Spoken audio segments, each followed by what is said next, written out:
Hey, this is Ariel Posen. We're here in Nazareth, Pennsylvania with Guitar.com at the home of Martin Guitar. Today, we are going to learn about a handful of iconic Martin models. We're going to learn about the history of them, learn about the relationships with the artists associated with them, and I'm going to play them all for you, so you're going to get to hear them.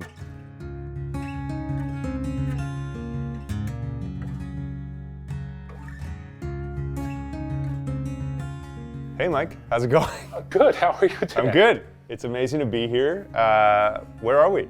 We are at the original C.F. Martin and Company factory at North Street. Started this in 1859.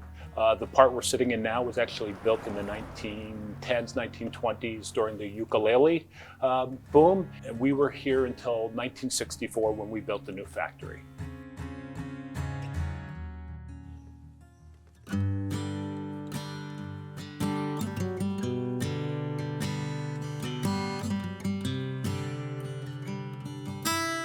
So what do we have right here?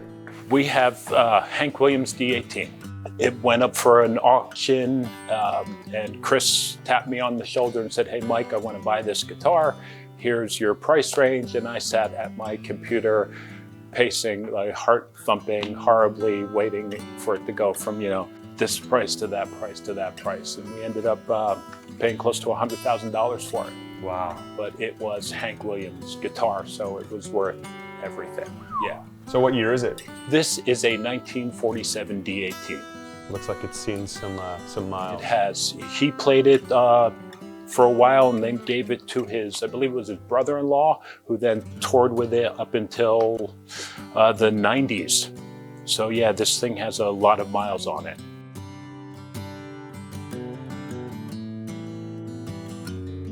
We all know Hank was just a huge influence. He started listening to music as a young child, and he basically, made country western twang what it is today with all of his songs. And he was probably one of the first major artists that actually used a dreadnought-sized guitar on his albums and touring. And thanks to Hank, everybody else who has followed since then, I gotta have a D18 or I gotta have a D28. It's just like Hank Williams. I spent several years in customer service for Martin Guitars, and you would get phone calls. What did Hank play? I want to buy that. And you'd have to say, yeah, it was a D28 towards the end of his career, but a D18 in the early. If you like D18s, it's a little more mellow of a sound, not quite as loud, not deep and bassy, but if you want to get into the bluegrassy type sound, you want something with a little more chunk to it, you definitely need to buy a D28. Yeah, as a guitar player myself, I've always gravitated to a dreadnought, specifically a D28, and I feel like it's become the standard when someone thinks of an acoustic guitar. They close their eyes and they see the shape of a dreadnought. They see that, and it's cool to see where it really began.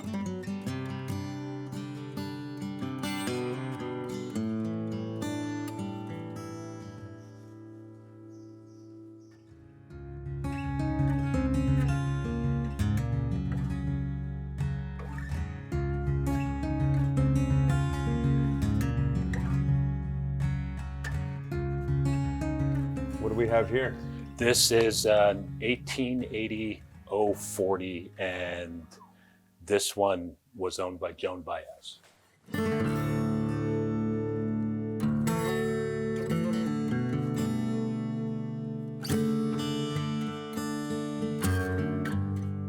Even still has a set list taped to the side of what she was playing. Wow. During her early career, I believe Stephen Stills had given her an older Martin guitar that she fell madly in love with, and then he needed it back to do something, and so she went out and she found this at I believe it was a pawn shop somewhere, and bought it, and then took it on tour with her. And at least in the 60s, there was decent mics, so she could fill a stadium. And it probably was to countless rallies and Woodstock and other places. It's just, it's somewhat awe-inspiring.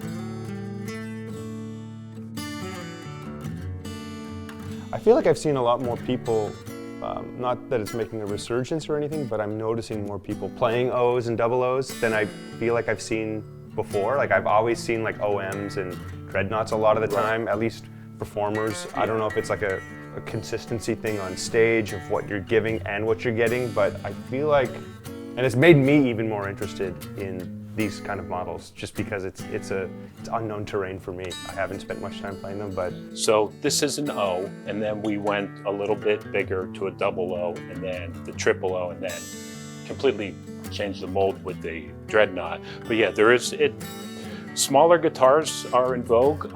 Again, I'm assuming part of that's due to just wonderful electronics and microphones that are available these days. You don't need to blast any of your back rows. They can all hear. When you're sitting at home on a couch, you don't always want the dreadnought. You just want to hold something in your lap and just, I mean, I'm a big person. Well, I was gonna say too, like ergonomically, and with different size of person. Yes. Some people won't feel as comfortable playing like a dreadnought compared to something like that. And if you're singer-songwriter, lyric. Oh, lyric. So instead of having to go up and over or put your guitar down for a dreadnought. True that. Yeah. But it is Brazilian rosewood, which is like the king of all woods to have on a guitar. Yeah. Probably inspired thousands upon thousands of musicians to go out and buy Martin guitars and play. And it probably inspired a lot more songs being written as well. Yes, definitely.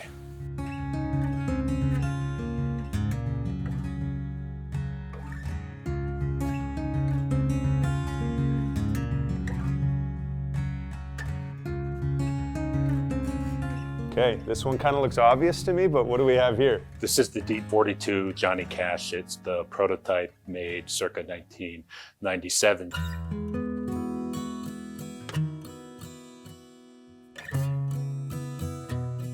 Johnny was actually a big fan of the D35, which had the three-piece back, but he wanted some bells and whistles on his signature model, so we turned it into a 42.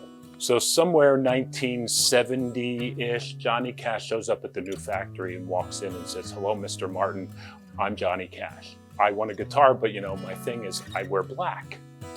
And CF the third said, "No.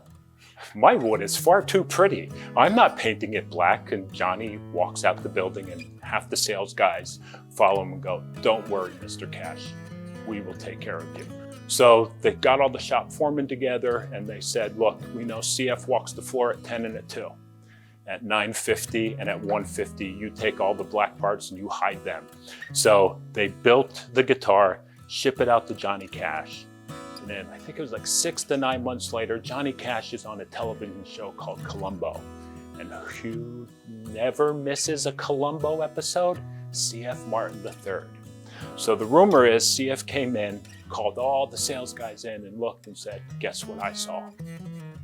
I'm not firing any of you. I'm just going to torture you." And but apparently though, then he laughed and he said, "It was so wonderful, my favorite TV show, and I saw CF Martin headstock on there. It was great. Thank you very much."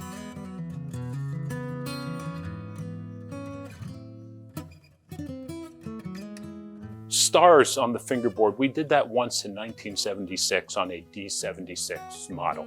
And Johnny was sort of partial to that and, the big American and a patriot. So he asked us to do something different and special for his instrument. So we went with the stars. And it's actually an abalone with a mother of pearl border. And then the dollar bill is, I believe that one was put there by his daughter Roseanne after he passed, because it was a thing Johnny used to fold dollar bills in half and hand them to people. Yeah. So obviously Johnny was having like a resurgence in the 90s. Was this guitar kind of informed by all that? The way it works is, sometimes artists reach out to us, sometimes we reach out to them, and I believe we reached out to him and said, it's been a while since we've worked together. Do you want to do a model? And he put, with our help, put all the specifications together.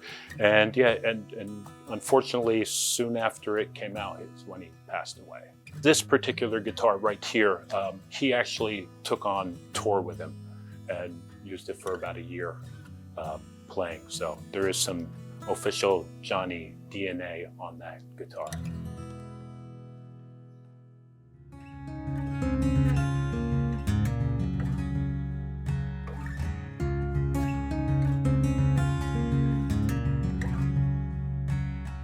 I know everyone is always excited about this whenever they see it or find out what it is.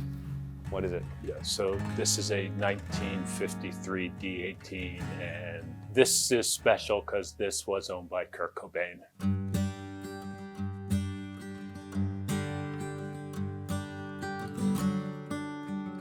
He borrowed it from his girlfriend.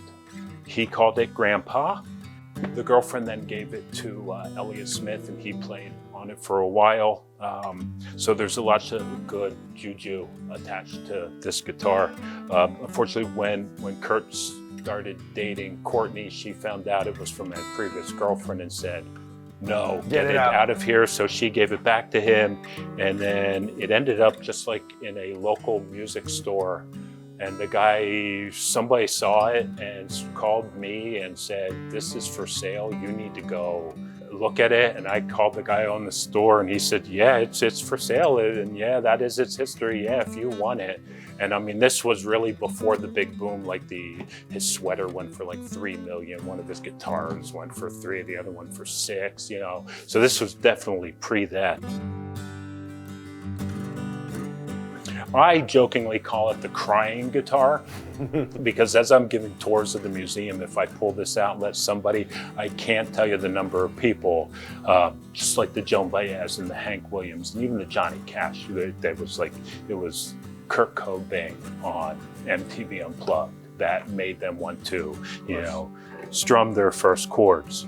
And on MTV, he actually played a D18E, which was a D18, but it had a big metal pickup installed in it from the factory, and he only played that for a little while before he got rid of it. But so this was actually the one that all the original Nirvana songs were played on and written. Yeah, it has a more of an intimate kind of legacy to it rather than one that people have seen on stage. Really, no one has ever seen him with it and didn't know what it was like. It was, you know, a couch guitar or one of those kind of guitars, and it holds such mystique around it when you don't know what was going on with it or what was written on it or how it was used. I love that kind of stuff. Yeah. I had the exact. I didn't get like emotional per se the first time I saw it, but it was the one that spoke to me the most as a kid who grew up like wanting to play guitar from Nirvana and a bunch of other bands too, but like that being one of the biggest ones. So the name Grandpa for the guitar, where did that name come from? So basically, it's my understanding that his girlfriend at the time, it was her grandfather, so Kurt decided to call it Grandpa.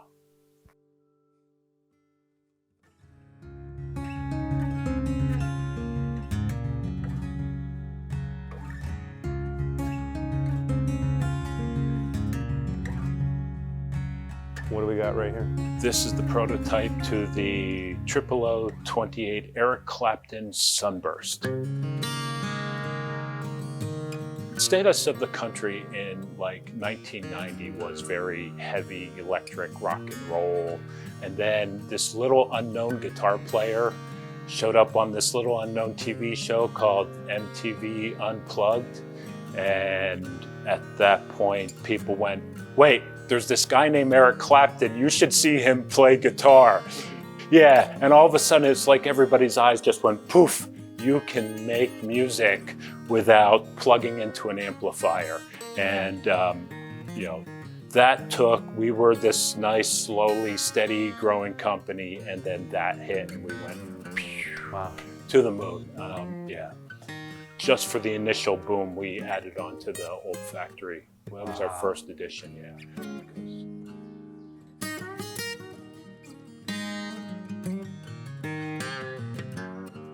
This was post his Unplugged performance. It took us a couple years to get him to stay in one place. You know, busy touring musicians, it's hard to sit him down. We looked at a bunch of his favorite guitars, 0028s, 0042s, OM45s, and settled on a 0028 to start out with. And the coolest part about the pieces is a certain amount of every sale goes to his charity. So obviously Martin had done a couple or a few signature guitars at this point, but this one kind of leveled up the entire game of signature guitars. You know, yeah, we had worked with a couple artists or their families to do a few guitars, but then when Eric Clapton put his name on a Martin guitar, I think the other musicians out there in the world went, oh, if Eric's doing it, I mean, I can do it. Once you get Eric Clapton on your team, other people want to come on board and go, yes, we'll be part of the Martin team as well.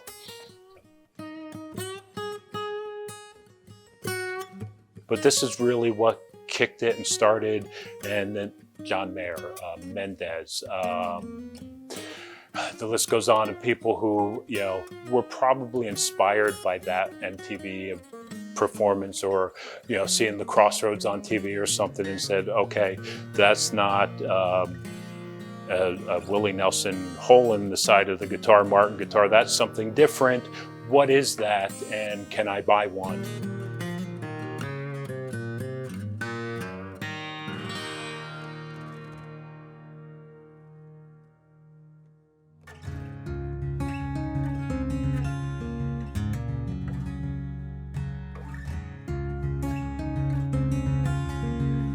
Okay, this one, to some might be very obvious, but what do we have here? This happens to be a double neck guitar. So if you look back, if you come to Martin Guitar, you go through the museum, you will see at certain parts there are double neck guitars. So it seems to be every time we make a bigger body, somebody with the last name Martin goes, you can put two necks on that thing.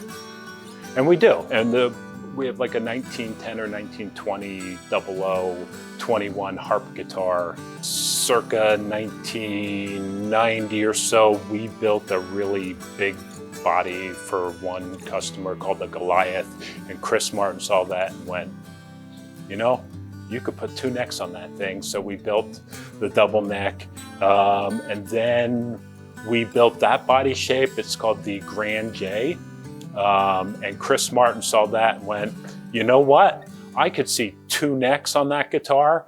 And yeah, so that's what you're holding now is the Grand J body size that, you know, Chris Martin said, I want to see if we can make a double neck guitar we can take to shows and put on display in the museum.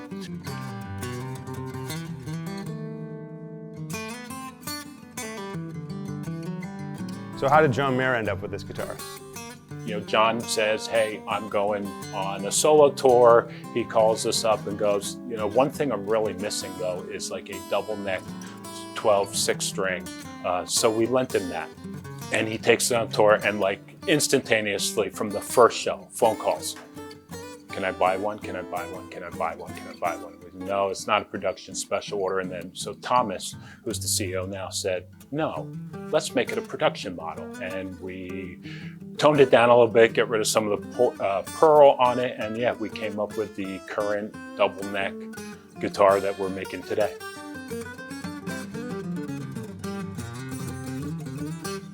So some people, I feel like, may have thought John helped design this guitar, but this was already completely as is and done before that tour and all that stuff. Yeah, this was completely as is. He had input into the other one, but for the most part, yeah, this was all done.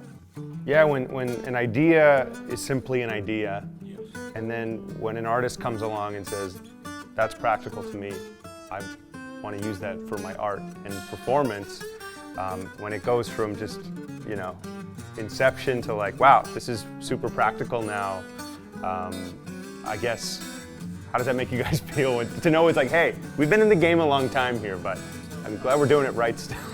We will bend over backwards, left, right, and sideways to try and make people's dreams a reality. We always say, if you can dream it, we can build it.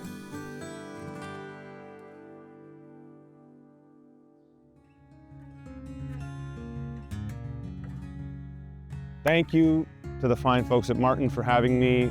It's always an honor to get to learn and specifically play all these amazing instruments. I hope you enjoyed this video. I hope the essence of these guitars has spilled onto your screens, and we'll see you soon.